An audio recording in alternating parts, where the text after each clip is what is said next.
Are you in the process of buying a house? Maybe you've been searching, putting in offers over the last couple of months, and coming up empty-handed. Or maybe you're just starting the process of buying a home and want to know what to expect as we head into 2022. Well, in today's video, we're going to dive into expectations of the housing market as a buyer over the next couple of months, what you're likely to see as we move through the end of the year, and what you're likely to see as a buyer in the first quarter of 2022. In today's video, we're going to dive into what I'm actually seeing right now as a listing agent, selling properties, what buyers are doing to be competitive, to give you an idea of what to expect out there if you're making offers. We're also going to tell you what I'm seeing as a buyer's agent, helping buyers put in offers, what we're doing, and where we're coming up empty-handed, where we're falling a little bit short in putting on these offers, as it's still competitive out there. But before we dive into the video, I do want to remind you all real estate is local. So depending on your market, things might be a little bit different than what I'm talking about here in Southern California.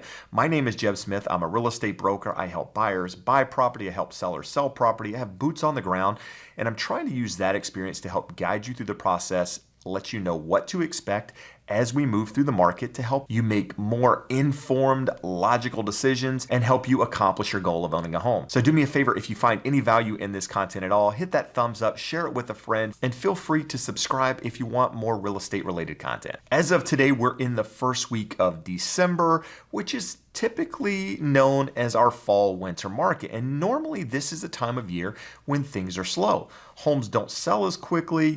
Typically the only time people are putting their homes on the market this time of year is if they really have to sell the property. Normally you wouldn't list your home this time of year unless you actually needed to move. But right now, with low inventory and high buyer demand, a lot of people, homeowners, are choosing to sell their property now to take advantage of the housing market because they're unsure of what the future holds. And that's not normal for this time of year. Typically, this would be a slow season, but we're seeing exactly the opposite. And it's because there's very, very little inventory out there. Demand is still very high. Interest rates are still very competitive. And so those buyers that have been sitting on the sidelines for the last year, or maybe those just getting into the market, putting in offers, are still looking to take advantage of buying a home.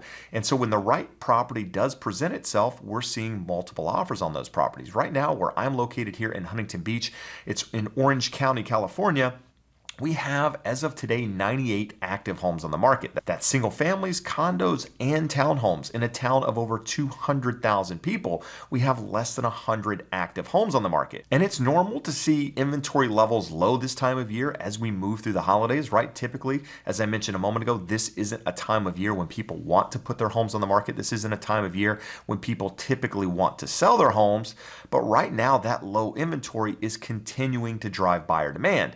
A lot of people out there thought that we would see inventory start to build, which would slow that buyer demand, and the market would kind of slow down, if you will, as we head into the end of the year. And while the market has kind of moved sideways a little bit, we are still seeing properties sell above the asking price with multiple offers in just a couple of days. In fact, the last two listings that I've sold have sold for nearly $100,000 more than the asking price.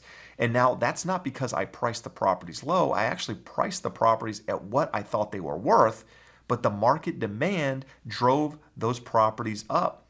One was listed at $895, it sold at $995. I had another listed at $995, and it sold for $1,080,000. And that one was all cash with a 14-day escrow. Every single one of these had multiple offers. So what should we expect as we move through the rest of the year? Well, you're likely to see it's still competitive out there, right? There's not a lot of property to choose from. There's still a lot of buyers sitting on the sidelines wanting to take advantage of the market. Those that are worried about interest rates rising, those that are worried about home prices continuing to rise and being potentially priced out of the market. And right now, there's a lot of organizations out there predicting double-digit appreciation over the next year. You've got Goldman Sachs saying that there's going to be a 16% increase in home prices over the next year. You've got Fannie Mae predicting a 7-8% increase year over year. You've got Zillow coming out and saying there's going to be a nearly 14% increase in home price appreciation year over year.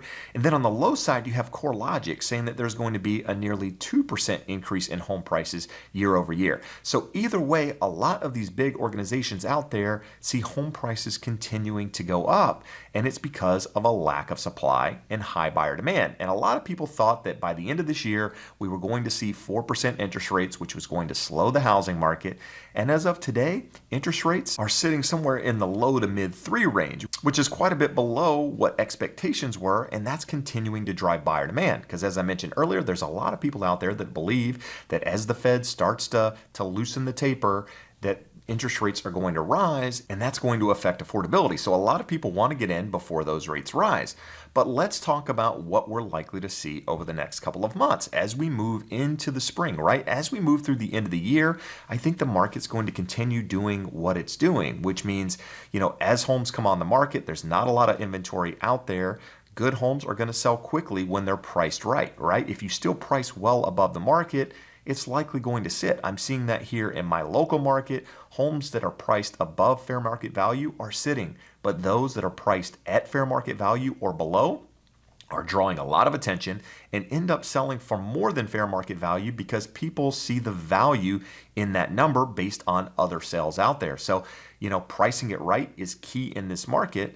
But as we move through the end of the year, inventory is likely going to tighten up, right? We're a couple of weeks away from the Christmas holidays, and people typically aren't going to buy a home during that year. So if it's not sold probably the week prior to Christmas, chances are it's probably going to be after the first of the year, because that's when people are going to get back in the swing of things. Now let's take a minute and talk about the spring market, what typically happens and what we're likely to see this year. Typically, our spring market is the hottest market of the year, and it usually starts that first week of February. Around Super Bowl, that's when the market starts to pick up, and it really gains steam through the end of April. That's typically the hottest market of the year. Last year, the spring market was super hot, and I have a lot of people out there asking at the moment, are we going to see the same spring market that we saw last year? Is it going to be as crazy?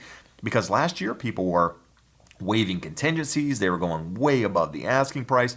They were just doing really dumb things in order to get their offers accepted, but it's because it was super competitive out there and people didn't want to miss out on that opportunity. And at the end of the day, it ended up working in their favor because home prices continued to appreciate through the rest of the year. So if you were lucky enough to purchase in the spring, you've got a decent amount of equity just gained through the rest of last year. And so this year is probably going to be a little bit slower, but you're likely to see a very hot housing market, right? As more property comes to the market in the spring, it's likely to be met with buyer demand because interest rates aren't likely to really move over the next couple of weeks to months.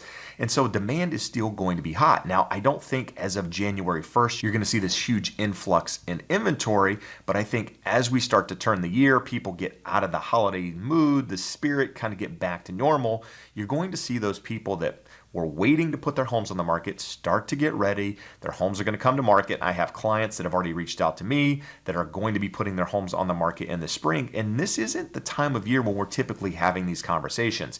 Typically, it's after the holidays that these sellers would normally call and we would start planning for the spring. But now I know there's a lot of sellers out there looking to put their homes on the market, which means there is going to be inventory out there in most markets. You're going to see a build in inventory.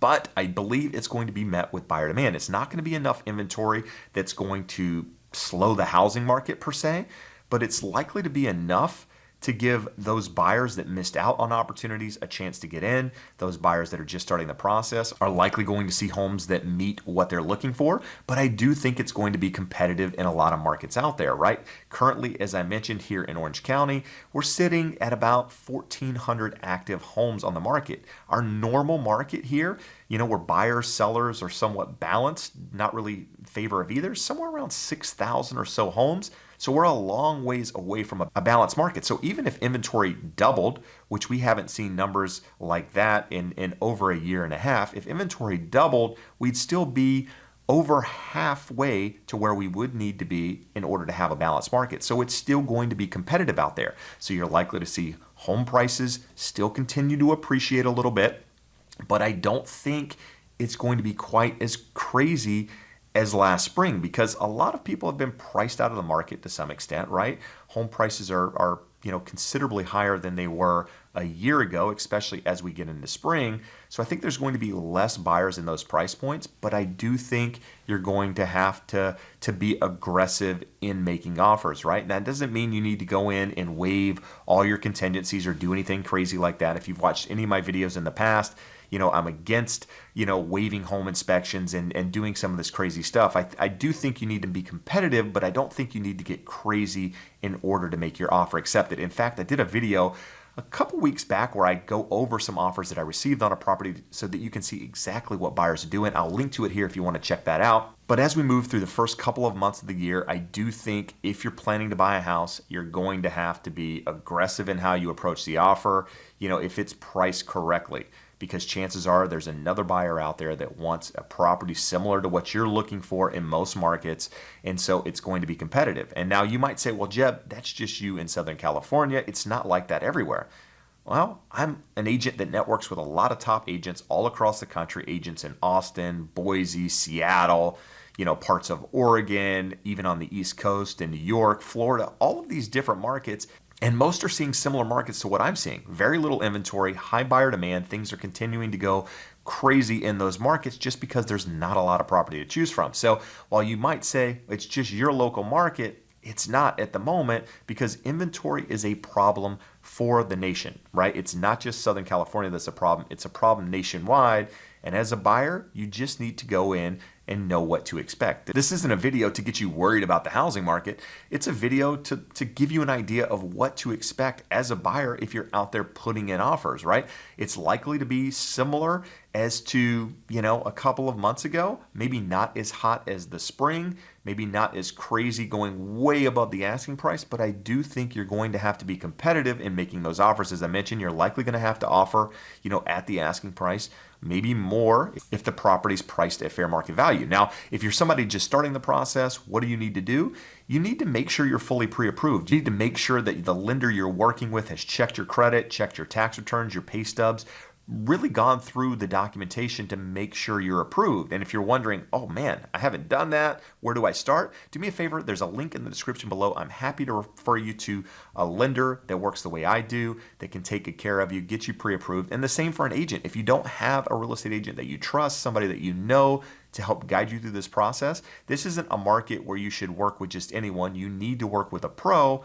And that link below will give you the option to get connected to a realtor that can guide you through that process as well. So hopefully that gives you a little insight, a little idea of what to expect over the next couple of months. Hopefully it doesn't get you worried, but rather gives you an idea of what to expect as we move into the spring. Now, if you're one of those people out there thinking that there's a housing market crash coming or that 2022 is going to offer something different, do me a favor, check out this video here where I actually talk about the coming housing market crash and how it might not be what you expect. But for now, I appreciate you taking the time to watch. I appreciate all the support. Hope to see you again soon. Have a great day. Bye-bye.